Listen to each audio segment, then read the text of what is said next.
Menina moça vai passear, yeah.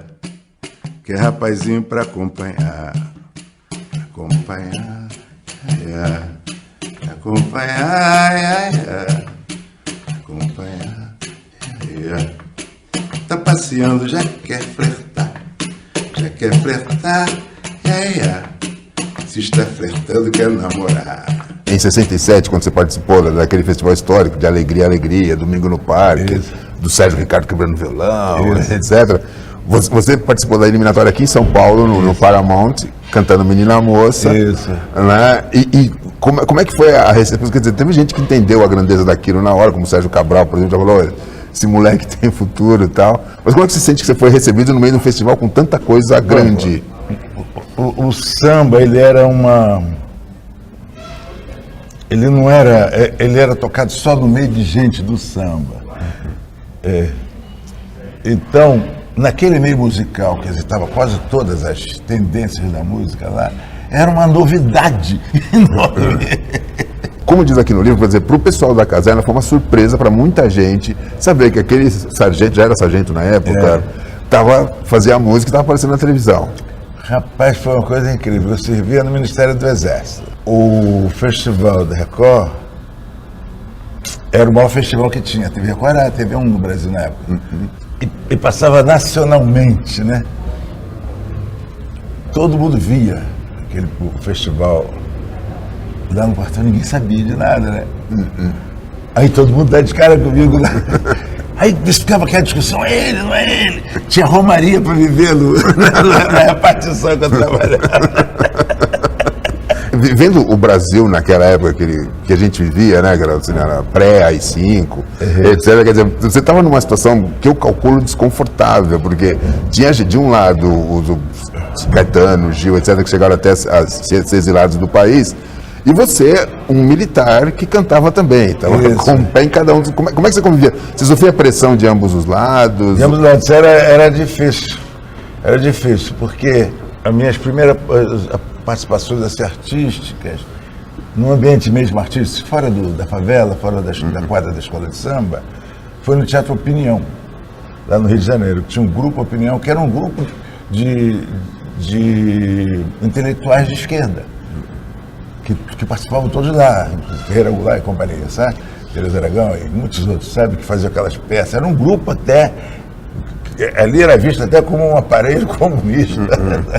Então eu era visto como comunista, porque os amigos todos eram pela direita. E pela esquerda eu era visto como um agente infiltrado da ditadura militar, porque era sargento. Por exemplo, você não pôde gravar Menina Moça no primeiro disco, porque ela foi censurada por causa da menção ao disquite, e a família era uma entidade indissolúvel na época. Exato. Houve uma campanha, o Flávio Cavalcante, depois ele ficou meu chapa, mas ele liderou uma campanha que ajudou a proibição da música, que ele fez um programa inteiro, quase que ele falava que essa música era absurdo, que ela era contra a instituição da família. E naquela época estava em discussão o divórcio. A discussão era mais acirrada do que hoje essa coisa do casamento gay. Eu não fui preso logo porque era muito popular, entendeu? Já era. Assim. Foi isso, exato. E ao mesmo tempo, tem esse lado, tinha um lado outro, que a família, o meu sogro era general do Exército, era general médico aposentado. Eu não era comunista, entendeu? Então, se eu fosse exilado, eu ia sofrer lá fora. Porque quem era ligado tinha um apoio lá fora. Arranjava emprego pro cara. Para uns foi até melhor, entendeu? Foi até bom. Estaria longe de ser o seu caso. Mas quem não era longe, o Geraldo Vandré, ele se ferrou, porque ele não tinha essa coisa. Então ele não teve costa quente. Então o cara passa fome na França. Não. Mas você chegou a ver algum desses amigos ser preso, por exemplo? No lado lá. Assim, trabalhando na secretaria lá do Ministério, da Diretoria Geral de Engenharia, chegava a PR, falava com o chefe do gabinete, vou levar o fulano de tal. Ele tinha que autorizar, não tinha jeito. Aí ele chegava, fulano, desce do lado aqui da você aí, pega tuas coisas e vem com a gente. Você nunca mais viu, cara. Quem canta seus males espanta lá em cima do muro, samba no asfalto. Eu canto um samba enredo, um sambinha lento e um partido alto. Há muito tempo não ouço tal do samba sincopado. Só não dá pra cantar mesmo, é vendo o sol nascer quadrado. Canta, canta, minha gente, deixa a tristeza pra lá. Canta forte, canta alto, que a vida vai melhorar. Está estreando nos cinemas do Brasil um filme chamado Uma Noite em 67, que registra a final do terceiro Festival da Música Popular Brasileira no ano de 1967, aqui em São Paulo. Uma final histórica, né? E que tem muita história bacana por trás dela. Para conversar sobre esse filme, a gente trouxe um dos dois diretores da produção. Um é o Renato Terra e o outro é o Ricardo Calil. Então eu começo perguntando para o Ricardo Calil. Ricardo, como surgiu a ideia? Parece que o Renato tinha uma tese a respeito da era dos festivais e dali brotou a ideia, né? Exato. Em 2003, o Renato fez um trabalho de conclusão de faculdade sobre a era dos festivais. Ele foi incentivado a tentar transformar isso num documentário. Me chamou um pouco depois para participar do projeto. Eu trabalhava com ele, já escrevia sobre cinema. Daí a gente apresentou para a Videofilmes, que é uma grande produtora do Rio. Fomos falar com a Record e vimos que eles tinham as imagens e que nos cederiam essas imagens. E daí, a partir disso, o filme deslanchou, mas no processo total foram 7 anos, desde a ideia original até o lançamento agora. Mas lógico, nenhum de vocês dois tinha uma experiência cinematográfica anterior, assim, de fazer filme mesmo. Como o João Moreira Salles, né, como ele recebeu a ideia, como foi a transação de vocês com ele? A gente chegou lá na Videofilme sem conhecer o João também, e a gente já foi com a ideia de fazer um filme focado em 67, né, na final de 67. Daí a gente apresentou a ideia ao João e ele gostou de cara, e ele falou uma frase muito interessante que circula entre documentaristas, que é a seguinte, assim, se você quer fazer um filme sobre os Correios, faça sobre uma carta. E ele falou assim, vocês já vieram com uma proposta de um filme sobre uma carta, por isso eu gostei. E a gente foi lá para pedir dicas e daí de repente já estava a Videofilmes no filme, foi um pequeno milagre para a gente. Né? E por falar em pequenos milagres, quer dizer, tem alguns que percorrem a obra, e a gente que é jornalista sabe, tem gente ali que não gosta muito da entrevista, caso, por exemplo, do Roberto Carlos, e que está dando uma entrevista no documentário para falar de uma coisa que é a única vez na vida em que ele foi vaiado. Como foi chegar até o homem e arrancar essas informações dele? No caso específico do Roberto Carlos, assim, quem foi fundamental foi o Zuso Almeida de Mello. Que foi consultor também, né? Que é consultor do nosso filme, é o grande historiador desse período, tem um livro fundamental sobre a Era dos Festivais, chamado A Era dos Festivais, uma parábola. E na época do festival era técnico de som e amigo já do Roberto Carlos, desde aquela época. Foi ele que abriu as portas ali do Roberto Carlos pra gente. E foi ele que conduziu a entrevista com o Roberto. A gente estava lá também fazendo perguntas, mas ele fez a maioria, o Zusa. E como eles eram amigos, acho que a gente conseguiu com o Roberto uma intimidade, uma cumplicidade que é muito raro de ver, assim, né? Então, acho que com os outros também, mas com o Roberto foi muito graças ao Zusa.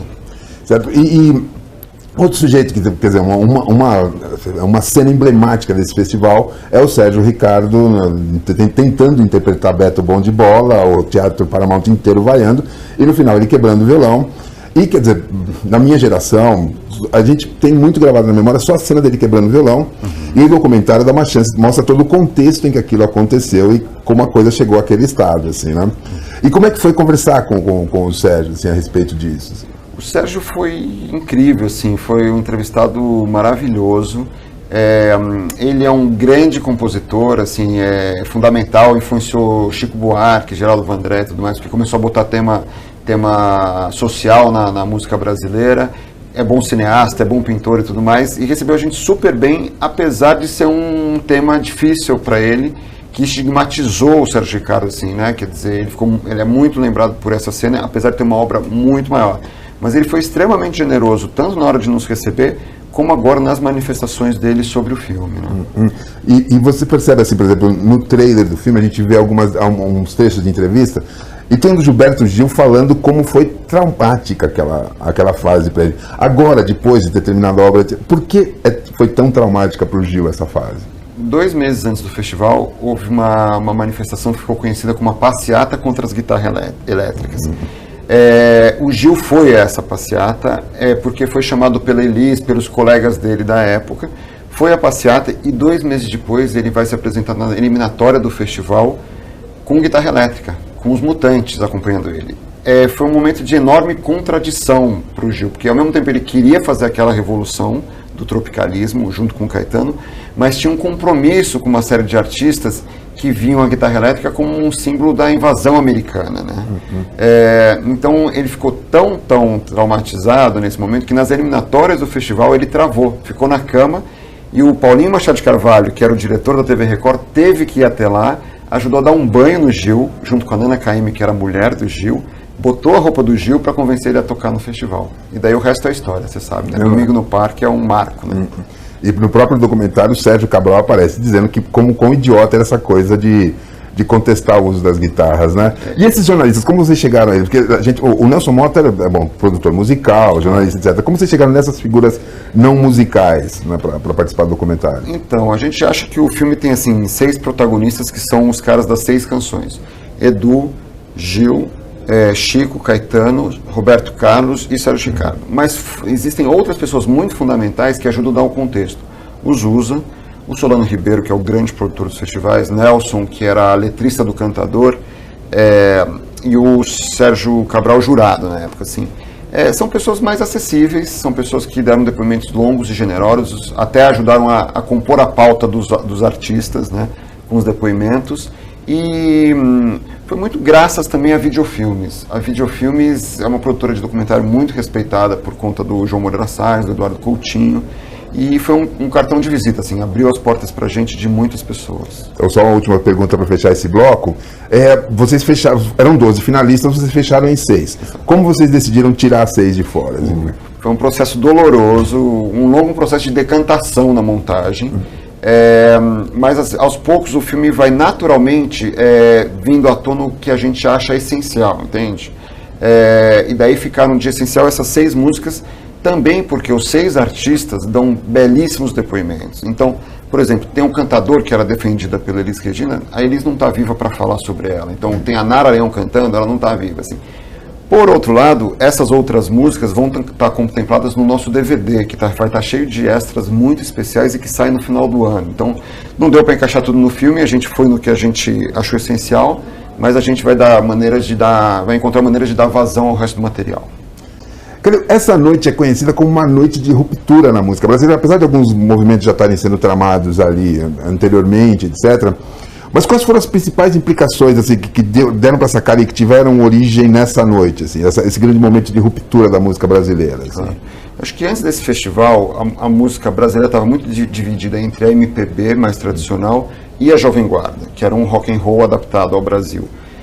Em 67, Gil e Caetano plantam a semente do que viria a ser o tropicalismo. Eles falam assim, a gente pode juntar essas duas coisas, a gente pode pegar a música brasileira e botar guitarra elétrica, botar baixo elétrico, fazer uma mistura dessas duas coisas. Então acho que o 67 é um ponto de inflexão para a música brasileira, e a partir daí ela se divide em outros rumos, assim, né? Quer dizer, fica muito clara essa tensão permanente na música brasileira entre tradição e modernidade, entre a busca das raízes e a assimilação das novidades de fora, assim. Então eu acho que essa noite é muito emblemática dessa tensão fundamental, permanente, essencial da cultura brasileira e da música brasileira. Mas agora, quer dizer, tem algumas dessas fusões deram mais certo, por exemplo, o caso do Gil e do Caetano, que quer dizer, eram músicos de MPB um pouco mais tradicional, se enamoraram do rock, mas aí tem o Roberto Carlos fazendo a mão inversa. Por que deu certo com o Gil e o Caetano e não deu certo com o Roberto, que vinha do rock, aí foi cantar Maria Carnaval de Cinzas é um samba. Por que não deu certo com ele? Que expectativas ele frustrou? Então, é muito relativo falar que não deu certo. Ele foi vaiado ali naquele festival muito porque ele era o representante da Jovem Guarda, que não agradava a turma da esquerda. Não é porque ele foi vaiado porque não gostavam da música, porque ele era um símbolo da Jovem Guarda, né, que era contestada por muita gente. Hoje a gente não lembra tanto da música, mas na época foi o LP mais vendido dos festivais, foi a do Roberto Carlos. E foi importante para o Roberto Carlos, ele fala isso no filme, foi importante para ele mostrar que ele não era um cantor que só sabia interpretar Jovem Guarda, que ele tinha um repertório, uma versatilidade que as pessoas não imaginavam. Então, mesmo não sendo uma música conhecida, é uma música importante nessa trajetória, que viria a se comprovar depois quando o Roberto parte para outros campos, além do rock and roll, faz soul, faz música romântica, faz uma série de coisas. Agora, parece, o festival fazia muito sucesso, era acompanhado como final de Copa do Mundo, assim, essa finalíssima, e parecia que ele era meio roteirizado para que tivesse vilão, mocinho, no caso assim, o Chico Buarque posa meio de mocinho e fica de smoking, todo mundo vestido de uma maneira um pouco mais rebelde, etc. Vocês cogitarem em algum momento assim, ou isso passa pelo documentário, a ideia dessa roteirização, de que isso era tramado para ser desse jeito mesmo, ou as coisas cresciam naturalmente dessa forma? Claro. O Paulinho Machado de Carvalho, que era o diretor da TV na Record naquela época, dá uma declaração no filme dizendo que ele armava os festivais como uma luta livre com esses papéis determinados. É uma frase que até depois é contestada pelo Solano Ribeiro, que foi o produtor do festival, que diz assim, não, a gente tinha muito mais liberdade do que isso, assim. Mas eu acho que, na verdade, existia um interesse da Record que houvesse polêmica para ter audiência, mas existia também as coisas que se deram naturalmente, ou seja, o Sérgio Ricardo foi cantar uma música que não tinha caído no gosto do público e houve um enfrentamento que levou a um gesto radical, né? O Chico e o Caetano, o Gil e o Caetano, eles foram contestados por essa questão da guitarra elétrica. Edu e Chico, eles contemplavam mais essa turma de esquerda com a música politizada. Então, havia uma divisão muito clara entre cada um deles, e cada um era adotado por um tipo de público, mas essa ideia do vilão, do mocinho, etc., é uma ideia que estava muito na cabeça do Paulinho Machado de Carvalho, que era o diretor da Record. Não sei se saiu como ele imaginava, mas o fato é que cada pessoa ali tinha seus preferidos e tinha seus inimigos, né?